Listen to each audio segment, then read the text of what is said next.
एक समय की बात है, एक गांव में दो वृद्ध स्त्रियां रहती थी।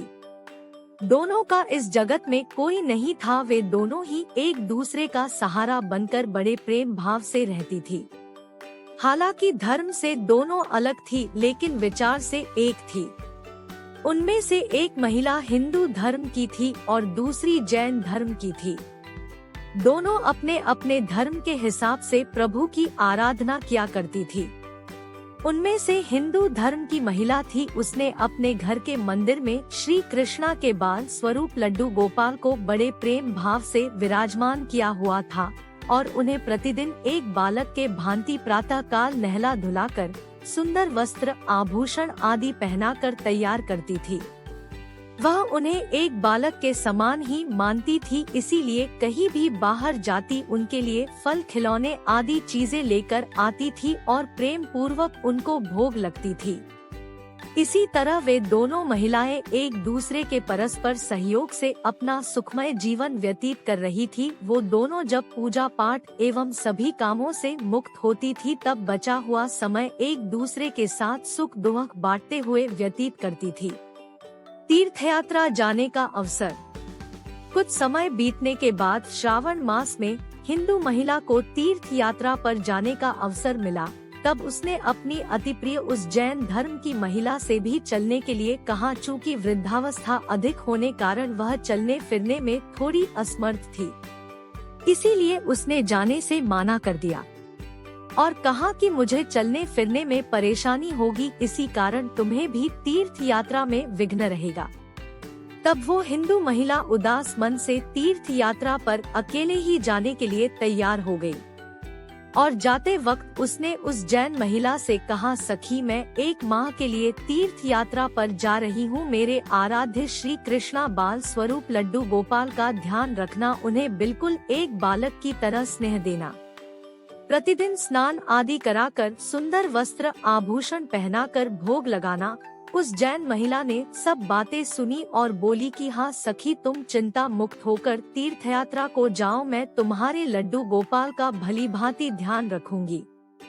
इतनी सब बातें बताकर वह महिला तीर्थ यात्रा को निकल गई और जैन महिला ने सारा कार्यभार अपने सानिध्य में लिया और बड़े उत्साह और उमंग के साथ सुबह उठकर खुद नित्य कर्म से निवृत्त होकर लड्डू गोपाल के स्नान की तैयारी में लग गई।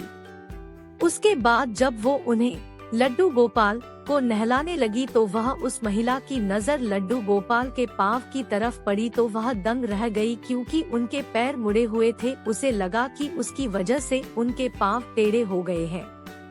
इसका मुख्य कारण ये था कि उस महिला ने जब भी उन्हें लड्डू गोपाल को देखा था, वस्त्रों एवं आभूषणों से सुसज्जित देखा था, वो इस बात से अनभिज्ञ थी कि लड्डू गोपाल घुटनों के बल पर बैठे हुए थे। उनका बाल स्वरूप ऐसा ही है।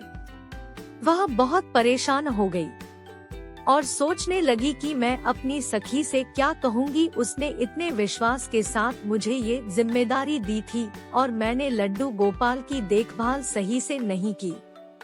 ये सब सोचकर वह चिंतन में बैठी ही थी कि उसे याद आया कि उसकी सखी ने कहा था कि लड्डू गोपाल सिर्फ एक प्रतिमा नहीं बल्कि जीवित होते हैं।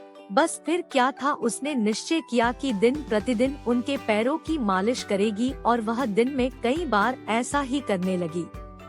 और जैसा कि श्री कृष्णा का स्वभाव है, वो है ही इतने कृपालु दयानिधान। उस वृद्ध महिला की इस नादान भक्ति से वशीभूत होकर उन्होंने उस पर अपनी अपार कृपा लुटा दी और एक दिन वह महिला रोज की भांति प्रातःकाल उठकर लड्डू गोपाल को नहलाने का प्रबंध कर ही रही थी कि उसकी नजर उनके पैरों पर पड़ी। उसे देखा कि उनके लड्डू गोपाल पैर ठीक हो गए और यह सब देखकर वह वृद्ध महिला खुशी से फूली न समाई और ये सारा वृतांत सुनने के लिए अपनी सखी का बेसब्री से इंतजार करने लगी।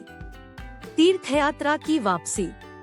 कुछ समय पश्चात जब वह हिंदू धर्म की महिला तीर्थ यात्रा पूर्ण करके वापस आई तो सबसे पहले वो अपने लड्डू गोपाल के दर्शन को ललाहित थी और जैसे ही उसने लड्डू गोपाल को देखा तो आश्चर्य में पड़ गई। उसने देखा कि लड्डू गोपाल खड़े हुए थे। उसने सोचा कि शायद ये उसके लड्डू गोपाल नहीं है और अपनी सखी के पास जाकर ये सब पूछा। तब उस जैन धर्म की महिला ने सारा वृतांत उसे सुनाया। उसकी बातें सुनकर हिंदू महिला समझ गई कि ये सारा खेल उस मुरलीधर कृष्ण कन्हैया का है और दौड़ी दौड़ी लड्डू गोपाल के पास पहुंची और उनके चरणों में गिरकर बोली, हे मेरे कन्हैया, हे मुरलीधर, आपकी दया की कोई पराकाष्ठा नहीं है, आपकी कृपा का कोई सानी नहीं है। और फिर उस जैन वृद्ध महिला से बोली कि हे सखी, तू धन्य है, तुझ पर श्री कृष्णा की ऐसी कृपा हुई है जो कोई कभी सोच भी नहीं सकता है। तुझे नहीं पता कि हमारे लड्डू गोपाल के पाँव तो ऐसे थी है क्योंकि उनका ये बाल स्वरूप बैठी हुई मुद्रा में है, लेकिन तेरी भक्ति ने उनके इस स्वरूप को बदल दिया, उनके पैर सीधे कर दिए।